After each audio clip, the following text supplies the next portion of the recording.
Hello दोस्तों, स्वागत है आपका हमारे YouTube channel tech fact academy में। बिहार शिक्षक भर्ती में बहुत सारी चीज़ें देखने के लिए मिल रही हैं। अभी तक आपत्तियों का निराकरण नहीं हो पाया है। भ्रष्टाचार करने वाले अभ्यर्थियों को नहीं पकड़ा जा सका है। उनके लिस्ट में नाम वैसे के वैसे शामिल हैं। बहुत सारी नियोजन इकाइयों के अभी तक मेरिट लिस्ट का प्रकाशन नहीं हुआ है और सरकार भी अपना सारा ध्यान केंद्रित किए हुए है स्थानीय निकाय के चुनाव पर। तो स्थानीय निकाय के चुनाव पर सारा ध्यान सरकार का केंद्रित है। इसलिए बिहार शिक्षक की बहाली की प्रक्रिया है उस पर कोई भी किसी भी प्रकार से ध्यान नहीं दे रहा है। और इसी शिक्षक बहाली प्रक्रिया को संपन्न कराने के लिए 18 जनवरी को पटना में महा आंदोलन की नींव रखी जा रही है और काफ़ी जोश से उत्साह के साथ में महा आंदोलन में भाग लेने के लिए प्रेरित किया जा रहा है। तो अच्छी बात है, लेकिन यहाँ पर हम आपको एक बात बता देते हैं कि आप महा आंदोलन में अगर भाग लेना चाहते हैं तो बिल्कुल लीजिए, आपको सपोर्ट करना चाहिए, आपके ही साथी हैं। लेकिन इसके साथ ही एक चीज़ यहाँ पर एक विरोध अपवाद देखने के लिए मिल रहा है कि NIOS वालों का एक केस आ गया है, शामिल हो गया है। और इसके साथ ही 2 केस 2011 के जो अभ्यर्थी हैं उनकी प्राथमिकता का केस ऑलरेडी पेंडिंग चल रहा है।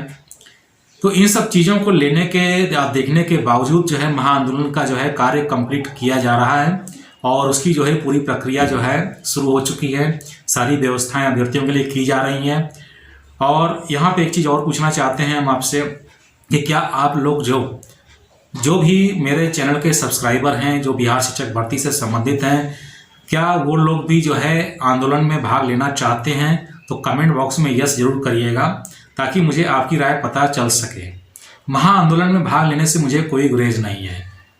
महा आंदोलन में भाग लेने से मुझे कोई गुरेज नहीं है, ना ही मैं इसका विरोधी हूँ।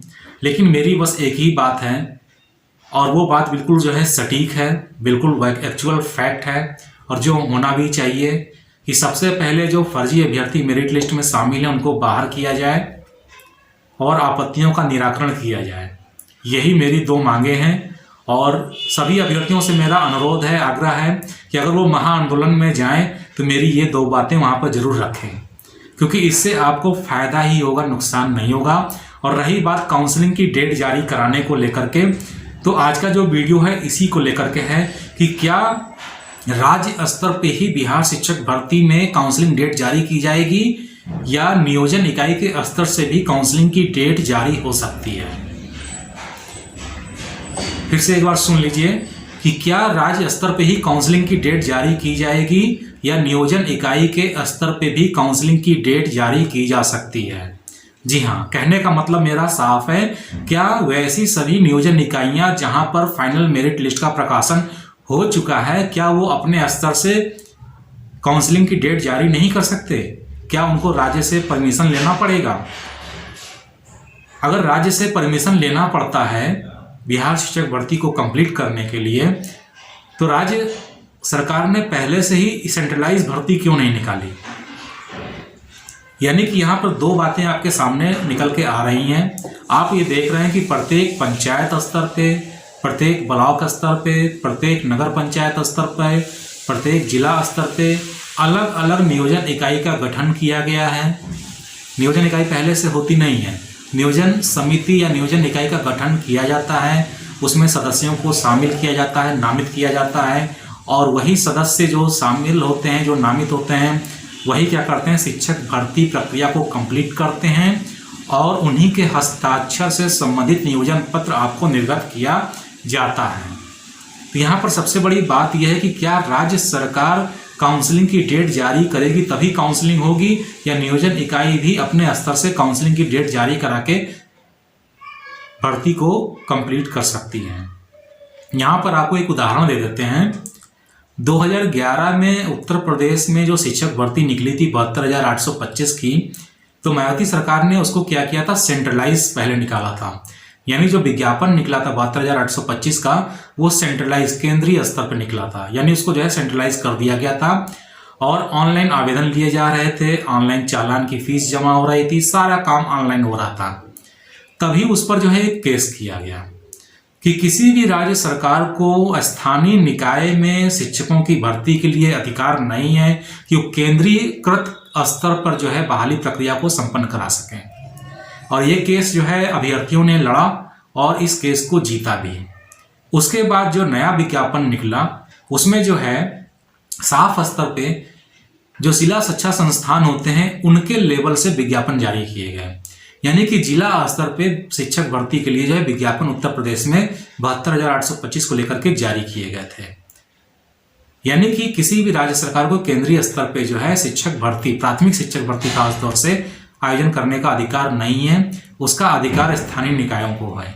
तो ये एक एग्जाम्पल आपको मेरा यहाँ पे बताया इसलिए कि नियोजन इकाइयाँ चाहें तो अपने स्तर पे कैंप नियोजन का शेड्यूल जारी कर सकती हैं, ये उनका अपना अधिकार है। और प्रत्येक अभ्यर्थी को ये मांग करनी चाहिए सरकार से कि वो उनको एक आदेश पत्र निर्गत करे कि सभी नियोजन इकाइयाँ जिनकी फाइनल मेरिट लिस्ट का प्रकाशन हो चुका है वो अपने स्तर पे काउंसलिंग की डेट्स जारी करके इस बिहार शिक्षक बहाली प्रक्रिया को संपन्न कर सकती हैं। और यही हमारी मांग होनी चाहिए, यानी कि प्रत्येक स्थानीय निकाय को सरकार बस एक आदेश दे दे कि जिनका जो है फाइनल मेरिट लिस्ट का प्रकाशन हो चुका है वो अपने स्तर पे काउंसलिंग का आयोजन कर सकें। इससे अभ्यर्थियों की भी सहूलियत हो जाएगी, जहां जहां कार्य संपन्न है वहां पे आप जाके जो है कैंप काउंसलिंग में भाग ले सकते हैं।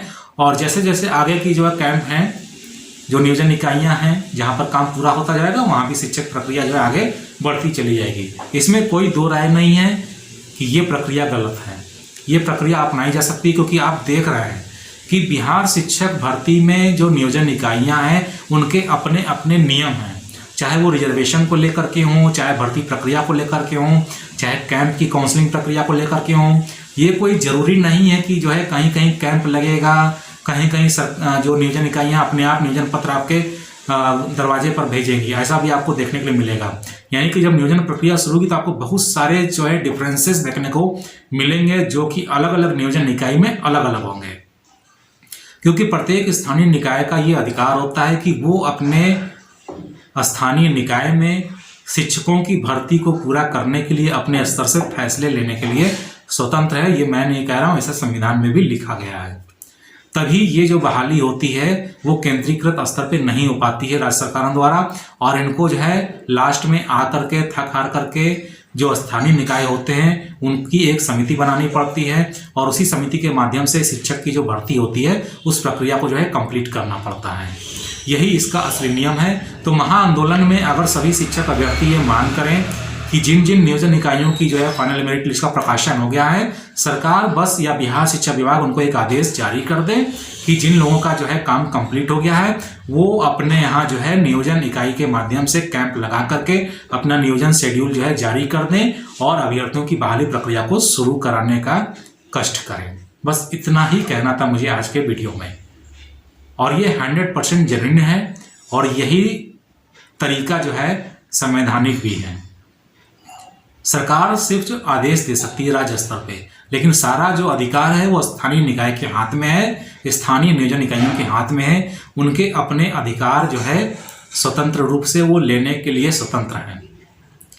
तो दोस्तों, उम्मीद है कि आपको वीडियो पसंद आया होगा। वीडियो पसंद आया हो तो लाइक कर दीजिएगा, शेयर कर दीजिएगा, और चैनल को सब्सक्राइब करना चाहें तो कर सकते हैं, क्योंकि ऐसे अपडेट्स आपको मिलते रहेंगे। तो जल्दी मिलते हैं अपने नए वीडियो के साथ में, तब तक के लिए इजाजत दीजिए। धन्यवाद।